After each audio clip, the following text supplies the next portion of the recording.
Subscribe करिए हमारे channel target UP TET CTET को और बेल आइकन को दबाइए।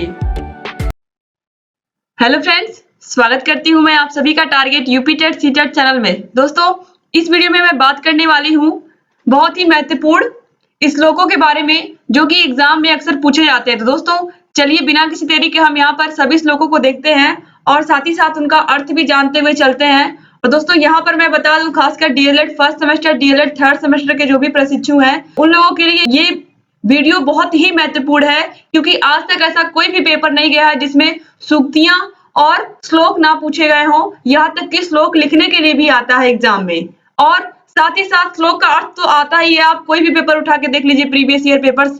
तो यहाँ पर दोस्तों ये बहुत ही इंपॉर्टेंट है, तो आप लोग सभी लोग इसको ध्यान से देखिए और ध्यान से इसको समझिए। षड दोषाः पुरुषेणेः हातव्या भूतिमिच्छता निद्रा तंद्रा भयम क्रोधम आलस्यम दीर्घ सूत्रता। इसका मतलब क्या हुआ दोस्तों? देखिए, ऐश्वर्य चाहने वाले पुरुष को 6 दोष त्याग देने चाहिए। ठीक है, अगर आप अपने जीवन में मान सम्मान, धन दौलत, ऐश्वर्य पाना चाहते हैं तो आपको इन 6 चीजों का त्याग करना पड़ेगा। वो 6 चीजें कौन कौन सी हैं? नींद, थकान, डर, गुस्सा, आलस्य, धीरे धीरे काम करने की आदत। तो दोस्तों, इन सभी चीजों को आपको त्याग देना पड़ेगा अगर आप एक सफल इंसान अपने जीवन में बनना चाहते हैं। अब इसके बाद आगे देखिए, दूसरा है ज्ञानम भारम क्रियाम बिना, यानी कि ये एक सूक्ति है। देखिए, उपयोग में ना आने वाला ज्ञान भार के समान होता है। इसके बाद तीसरा है कर्तव्यम हिम सताम वचा, सज्जन पुरुषों की बात को मानना चाहिए। इसके बाद है चौथा विभूषणम मौनम पंडिता नाम, यानी कि मूर्खों का सबसे बड़ा गहना आभूषण चुप रहना ही है। पांचवा दोस्तों देखिए, समय एवं करोति बलाबलम, यानी कि समय ही मनुष्य को सबल और निर्बल बनाता है। छठवां है सत्यम ब्रूयात प्रियम ब्रूयात न ब्रूयात सत्यम प्रियम, सत्य बोलना चाहिए, प्रिय बोलना चाहिए, अप्रिय सत्य को नहीं बोलना चाहिए। इसके बाद दोस्तों अगला है सातवां हितम मनोहारी च दुर्लभ वचा, यानी कि हितकारी और प्रिय लगने वाली बात एक साथ संभव नहीं होती है। आठवां है यत्र नार्यस्तु पूज्यन्ते रमन्ते तत्र देवता, ये आप सभी लोगों ने पढ़ा होगा, जहां नारियों की पूजा होती है वहां देवता निवास करते हैं। इसके बाद है अविवेक परमा पदाम पदम, अज्ञान समस्त आपत्तियों का आधार है। 10वां है विद्या धर्मेण शोभते, यानी कि विद्या धर्म से ही शोभा देती है। 11वां है परोपकाराय सताम विभूतय, यानी कि सज्जनों की संपदा परोपकार के लिए होती है। 12वां है उद्योगिनम पुरुष सिंहम उपैति लक्ष्मी, यानी कि परिश्रम से ही धन की प्राप्ति होती है। इसके बाद दोस्तों 13वां है अंगीकृतम सुकृतिनः परिपालयन्ति, स्वीकार की हुई बात का सज्जन पुरुष अवश्य पालन करते हैं। इसके बाद 14वां है अति दर्पे हता लंका, अत्यधिक गर्व से लंका नष्ट हुई। इसके बाद है 15वां बुभुक्षितम किम न करोति पापम, भूखा व्यक्ति कौन सा पाप नहीं करता है। इसके बाद दोस्तों 16वां है अर्थ मनर्थम भावय नित्यम, इसका अर्थ होता है दोस्तों दौलत का नशा अहितकर है। 17वां है स्वभावो दुर्तिक्रमः, यानी कि व्यक्ति का स्वभाव बदलना कठिन होता है। 18वां है कतरा एवं जलमपंती यद भाव्यम तद भविष्यति, कायर पुरुष ही कहते हैं जो होना होगा वही होगा। इसके बाद 19वां है न्यायात पथः विचलन्ति पदम न धीरा, सज्जन पुरुष न्याय के मार्ग से विचलित नहीं होते हैं, और ये एग्जाम में कई बार पूछ चुका है दोस्तों। बहुत ही इंपॉर्टेंट सूक्ति है।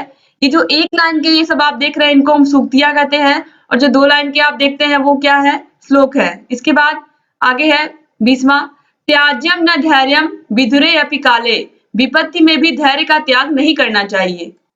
21वां है पदम ही सर्वत्र गुण निर्धीयते, गुण स्वयं अपना सम्मानजनक स्थान बना लेते हैं।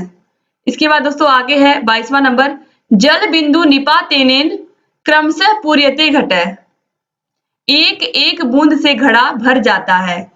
क्वेश्चन नंबर 23 है विद्या धनम सर्वधनम प्रधानम, आप सभी लोग जानते हैं विद्या धन सभी धनों में सर्वश्रेष्ठ धन है, क्योंकि इस धन को कोई चुरा नहीं सकता है। इसके बाद क्वेश्चन नंबर 24 है शरीर माध्यम खलु धर्म साधनम, यानी कि शरीर धर्म को साधने का माध्यम है। 25 है दोस्तों वीर भोग्या वसुंधरा, यह पृथ्वी वीर पुरुषों के लिए भोगनीय है। 26वां है पयः पानम भुजगानाम केवलम विषवर्धनम, यानी कि सर्प को दूध पिलाना केवल उसका जहर बढ़ाने के समान है, अर्थात कुटिल व्यक्ति अपना स्वभाव नहीं छोड़ते हैं अथवा अवगुणी के पास गुण भी दोष में बदल जाते हैं। इसके बाद है 27वां यादृशी भावना यस्य सिद्धिर्भवति तादृशी, जो जैसी भावना रखता है उसे वैसी ही सिद्धि प्राप्त होती है, अर्थात जैसी करनी वैसी भरनी। इसके बाद है 28वें नंबर का सूक्ति कुपुत्रो जायेत क्वचिदपि कुमाता न भवति, यानी कि पुत्र कपूत हो सकता है लेकिन माता कभी भी कुमाता नहीं होती है। इसके बाद 29वें नंबर का सूक्ति है महाजनः येनः गतः स पंथा, यानी कि सज्जन लोग जिस रास्ते पर चलते हैं वही रास्ता श्रेष्ठ होता है। इसके बाद दोस्तों देखिए 30 नंबर का सूक्ति है न ही ज्ञानेन सदृशम पवित्रम इह विद्यते, ज्ञान के समान पवित्र वस्तु इस पृथ्वी पर और दूसरी नहीं है। 31वें नंबर का है असदो मां सदगमय, ये बहुत जगह लिखा हुआ भी आप लोगों ने देखा होगा, इसका मतलब होता है अर्थात ईश्वर मुझे असत्य की ओर से हटाकर सत्य की ओर ले चलिए। ठीक है। इसके बाद है 32वें नंबर का हितम मनोहारी च दुर्लभम होच, देखिए 2015 में पूछा हुआ क्वेश्चन है डीएलएड में। हितकारी एवं मनोहर वचन दुर्लभ है और ये कई बार रिपीट भी हुआ है दोस्तों, तो यहाँ पर आप लोग जो भी एग्जाम में आए हुए क्वेश्चन हो उसको तो आप लोग बिल्कुल मत छोड़िए। इसके बाद 33 नंबर का है ब्रह्मचर्येण तपसा देवा मृत्युमयांधत इन हो ब्रह्मचर्येण देवेभ्य स्वरा भरत, यानी कि जिस प्रकार सूर्य भगवान अपने प्रकाश से अंधकार दूर करके उत्तम पदार्थ प्रकट करते हैं, उसी प्रकार मनुष्य को चाहिए कि वह ब्रह्मचर्य के द्वारा रोग, आलस्य, निर्धनता आदि को हटाकर मोक्ष सुख प्राप्त करे। 34 नंबर है येषाम न विद्या न तपो न दानम ज्ञानम न शीलम न गुणो न धर्मा ते मर्त्यलोके भूमि भारभूता मनुष्य रूपेण मृगाश्चरांति, यानी कि जिसके पास न विद्या है, न तप है, न ज्ञान है, न शील है, न धर्म है, वे पृथ्वी पर भार स्वरूप होते हैं, उन्हें मनुष्य के रूप में पशु ही समझना चाहिए। ये भी बहुत ही इंपॉर्टेंट सूक्ति है दोस्तों। इसके बाद देखिए 2016 में पूछा हुआ क्वेश्चन है आत्मनः प्रतिकूलानि परेशान समाचरित, बहुत ही अच्छा सूक्ति है। अपने को अच्छा न लगने वाला व्यवहार दूसरों के साथ नहीं करना चाहिए। इसके बाद 36वें नंबर का है नरा संस सुसु वतीह यज्ञ यदाभ्य किरवीह मधुहस्तस्य, विद्वान पुरुषों को चाहिए कि वे सत्य एवं ज्ञान के उपदेश से लोगों को ऐसे ही सुखी बनाएं जैसे गाय अपने दूध से अपने बालक को सुखी बनाती है। दोस्तों यहाँ पर गाय का बछड़ा होगा तो यहाँ बालक के पे आप लोग बछड़ा लिख लीजिएगा। ठीक है। इसके बाद है 37वें नंबर का ये जनाः सद्व विचारयन्ति सद एवं आचारन्ति सत्य एवं सज्जनाः भवन्ति, जो मनुष्य सत्य का विचार करते हैं, सत्य ही आचरण करते हैं, वे लोग सज्जन होते हैं। इसके बाद दोस्तों देखिए 38 है कर्मण्येवाधिकारस्ते मां फलेषु कदाचन मां कर्म फल हेतुर्भू मां ते संगोत्स्व कर्मणि। दोस्तों ये जो श्लोक है ये बहुत ही इंपॉर्टेंट है आपकी परीक्षा की दृष्टि से। आप लोग जितना हो सके इसको अच्छे से देख लीजिए, अच्छे से समझ लीजिए और इसका अर्थ याद कर लीजिए, क्योंकि अगर आपको अर्थ याद रहेगा तभी आप एग्जाम में लिख पाएंगे। देखिए हे अर्जुन, कर्म में ही तुम्हारा अधिकार है, फल में कभी नहीं। दोस्तों यहाँ पर देखिए इसलिए तुम कर्म फल हेतु मत बनो। ठीक है, यहाँ पर मत होगा और कर्म ना करने में भी तुम्हारी आसक्ति भी ना हो। देखिए कर्म करने में तेरा अधिकार है, उसके फलों में नहीं, अतः तू कर्मों के फल का हेतु मत बन तथा कर्म ना करने में तेरी आसक्ति भी न होवे। इसके बाद है 39वें नंबर का श्लोक सर्वधर्मान परित्यज्य मामेकं शरणं व्रज अहम त्वा सर्व पापेभ्यो मोक्षयिष्यामि मा शुच, अर्थात संपूर्ण कर्मों धर्मों को मुझ में त्याग कर तू केवल सर्वशक्तिमान परमेश्वर की शरण में आ जा, मैं तुझे संपूर्ण पापों से मुक्त कर दूंगा, तू शोक मत कर। ठीक है। इसके बाद है 40वें नंबर का सर्व परवशम दुख है सर्व मातवशम सुखम। ठीक है, इसका अर्थ होता है दोस्तों कि दूसरे के पराधीनता में हमको, पराधीनता सबसे बड़ा दुख है। यहाँ पर सुख लिखा है, इसको आप लोग सही कर लीजिएगा। यहाँ पर देखिए सर्व पराधीनता यानी कि दूसरे के अधीन होना सबसे बड़ा दुख है तथा स्वाधीनता सबसे बड़ा सुख है, अपने के अधीन होना सबसे बड़ा सुख है। ठीक है, तो ये आप लोग यहाँ पर सही कर लीजिएगा दोस्तों। इसके बाद आगे देखते हैं एको ही दोषो गुण सन्निपाते निमज्ज तिंदो क्रीडेश विवा वांकम। इसका अर्थ क्या होता है? गुणों के समूह में एक दोष उसी प्रकार छिप जाता है जिस प्रकार चंद्रमा की किरणों में उसका धब्बा। 42वें नंबर का श्लोक है दोस्तों, एके नापि सुवृक्षेण पुष्पितेन सुगंधिना वासितम वै वनम सर्वम सुपुत्रेण कुलम यथा। एक ही पुष्पित एवं गंध वाले वृक्ष से पूरा वन सुवासित हो जाता है, जिस प्रकार एक योग्य पुत्र से कुल का यश बढ़ जाता है। इसके बाद है 43वें नंबर का श्लोक, रूप यौवन संपन्ना विशाल कुल संभवा विद्याहीन हीना न शोभन्ते निर्गंधा इव किंशुका। व्यक्ति चाहे कितना भी रूपवान हो, यौवन से परिपूर्ण हो, उसने किसी भी महान कुल में जन्म लिया हो, यदि वह विद्या रूपी धन से वंचित है तो उसकी वही स्थिति होती है जैसे बिना सुगंध के टेसू के फूल की होती है। इसके बाद दोस्तों 44वें नंबर का श्लोक है, भाषासु मुख्या मधुरा दिव्या जिरवाणी भारती तस्माद्धि काव्यम मधुरम तस्मादपि सुभाषितम। अर्थात भाषाओं में संस्कृत काव्य मधुर है, उसमें भी उसके वचन मधुर है।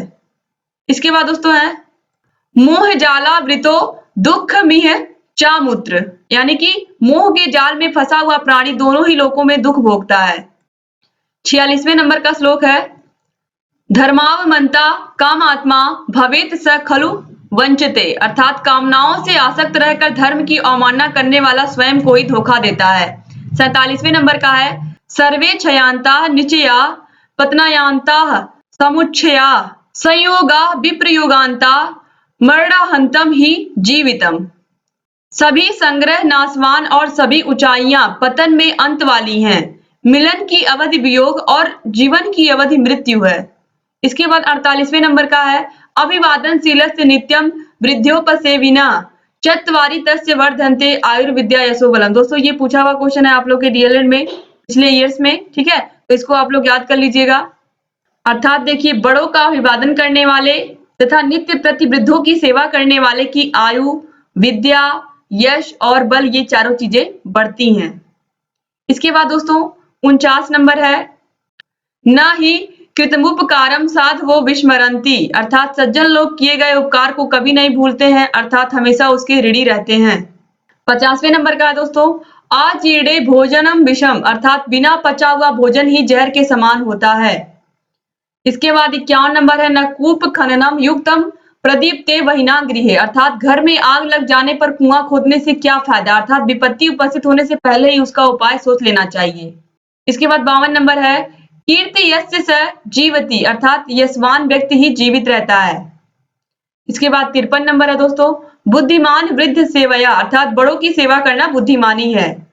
54 नंबर दोस्तों है, संहति श्रेयसी पुंसाम। अर्थात संगठन में रहना ही मनुष्यों के लिए श्रेयस्कर है।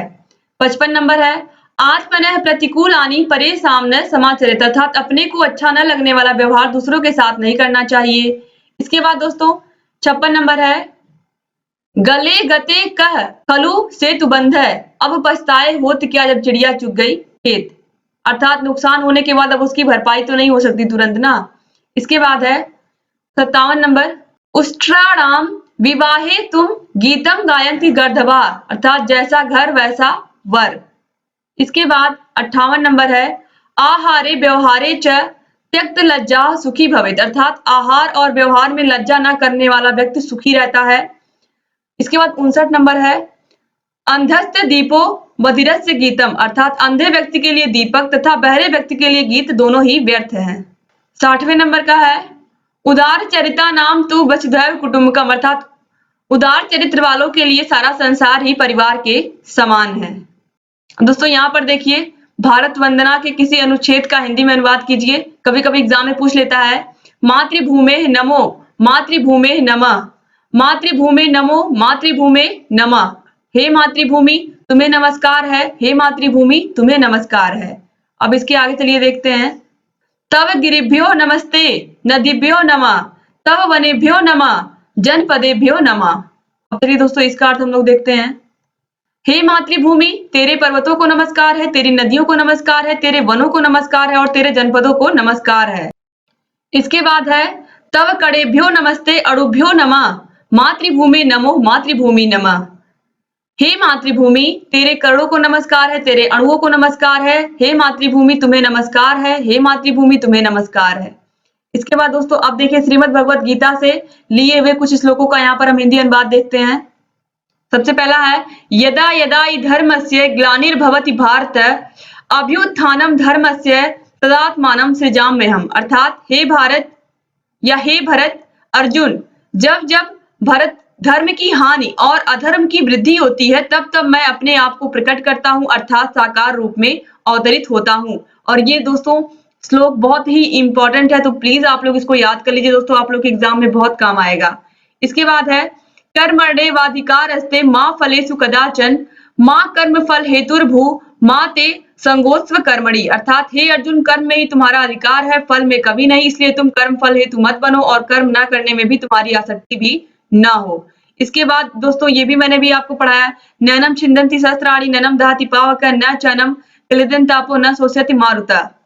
अर्थात इसको आत्मा को न तो शस्त्र काट सकते हैं और न ही इसे अग्नि जला सकती है, न जल इसे गीला कर सकता है और न वायु इसको सुखा सकती है। अर्थात यह आत्मा सदा विकार रहित स्थिति में रहती है। इसके बाद अगला प्रश्न है, निम्नलिखित श्लोक का अर्थ हिंदी में लिखिए। 2019 में पूछा हुआ क्वेश्चन है दोस्तों। परित्राणाय साधूनाम विनाशाय च दुष्कृताम धर्म संस्थापनार्थाय संभवामि युगे युगे। अर्थात साधु सज्जन पुरुषों की रक्षा करने के लिए, पापियों का विनाश करने के लिए और धर्म की स्थापना के लिए मैं उत्पन्न होता हूं। इसके बाद दोस्तों है अगला, निम्नलिखित नीतिपरक श्लोक का हिंदी में अनुवाद कीजिए। वृत्तम यत्नेन संरक्षेत वित्तमायाति याति च अछीड़ो वित्त छीड़ो वृत्त तस्तु हतो हतः। अर्थात यहाँ पर देखिए प्रस्तुत श्लोक में कवि मनुष्य को अपने चरित्र की रक्षा करने के लिए प्रेरित कर रहा है। अब इसका हिंदी अनुवाद हम देखते हैं। चरित्र की यत्न पूर्वक रक्षा करनी चाहिए। धन तो आता है और चला जाता है, धन का नष्ट होना नहीं है, किंतु चरित्र के नष्ट होने पर मनुष्य मृतवत मरे के समान हो जाता है, अर्थात उसका सर्वस्व नष्ट हो जाता है। इसके बाद है निम्नलिखित श्लोक का हिंदी में अर्थ लिखिए। यहाँ पर दोस्तों देखिए एक श्लोक दिया हुआ है, इसका अर्थ आपको लिखना है। को अर्थ पुत्रेण जातेन यो न विद्वान न धार्मिक काणेन चक्षुषा किम वा चक्षु पीडैव केवलम। अर्थात ऐसे पुत्र के उत्पन्न होने से कोई अर्थ नहीं है जो ना विद्वान हो, ना धार्मिक हो और ना आंख से देख सके, अर्थात आंख से अंधा हो, वह केवल पीड़ा ही देने वाला होता है। तो दोस्तों यहाँ पर आप लोग के सभी श्लोक समाप्त होते हैं। उम्मीद करती हूँ आपको ये वीडियो अच्छा लगा होगा। अगर आप डीएलएड में दोस्तों, तो डीएलएड वाले विद्यार्थियों के लिए स्पेशली ये वीडियो है, क्योंकि बहुत सारे श्लोक उन लोगों के एग्जाम में आते हैं और दोस्तों ये बहुत ही काम के हैं। इसके अलावा हम लोगों ने आप लोगों के सभी सब्जेक्ट के राजन सीरीज और पवन सीरीज के बहुविकल्पी अति लघुत्तरी लघुत्तरी क्वेश्चंस की सीरीज को कंप्लीट पढ़ा दिया है। सभी सब्जेक्ट के प्रीवियस ईयर क्वेश्चन पेपर्स को सॉल्व करवा दिया है। तो दोस्तों हमारे चैनल से आपको ये सभी चीजें मिलेंगी। इसके अलावा हम हर एक सब्जेक्ट का इंपॉर्टेंट टॉपिक भी पढ़ा दिए हैं। आप लोगों के कहने पर आप लोग जिस भी चीज पे कमेंट करते हैं, जो भी टॉपिक आपको समझ में नहीं आता है, हम लोग उस पर तुरंत वीडियो बनाते हैं। बस आप लोगों को सिर्फ और सिर्फ एक कमेंट करना है, जिससे अधिक से अधिक हम लोग आप लोगों की समस्याओं को जान सकें और आप लोग के सभी डाउट्स को क्लियर कर सके। तो बस आप लोग कमेंट करना बिल्कुल मत भूलिएगा। इसके अलावा अगर आपको कहीं कोई प्रॉब्लम है तो आप प्लीज हमें बताइए। और दोस्तों आपके जितने भी फ्रेंड्स हैं सबको इस वीडियो को शेयर कर दीजिए, जिससे अधिक लोग इस वीडियो को देख करके लाभ ले सके, क्योंकि एग्जाम में श्योर है सूक्ति और श्लोक आना ही आना है आप लोगों के। तो अगर आप अभी से इसको तैयार कर लेंगे तो आप लोगों के एग्जाम में अच्छे मार्क्स भी आएंगे। और दोस्तों हर एक सब्जेक्ट का हम लोगों ने अलग अलग प्लेलिस्ट बना दिया है अपने चैनल पर। आप लोग एक प्लेलिस्ट के अंतर्गत उस सब्जेक्ट के सभी वीडियोस को देख सकते हैं, शुरू से लेकर के अंत तक। कहीं भी कोई भी क्वेश्चन नहीं छूटेगा। और इन सभी वीडियोस का लिंक हमने इसी वीडियो के नीचे डिस्क्रिप्शन बॉक्स में दे दिया है। आप सभी वीडियोस के प्लेलिस्ट के लिंक को चेक करके उनको देख सकते हैं। दोस्तों ऐसे ही हमारे चैनल से बने रहिए। और अगर अभी तक आपने हमारे चैनल को सब्सक्राइब नहीं किया तो प्लीज सब्सक्राइब कर लीजिए और घंटी के निशान को जरूर दबा दीजिए, जिससे हम जो भी नई वीडियोस बनाते हैं उसका नोटिफिकेशन आपके पास टाइम से पहुंच जाए। वीडियो पूरा देखने के लिए आप सभी लोगों का बहुत बहुत धन्यवाद। ऐसे चैनल से जुड़े रहिए, वीडियोस को देखते रहिए। जय हिंद दोस्तों।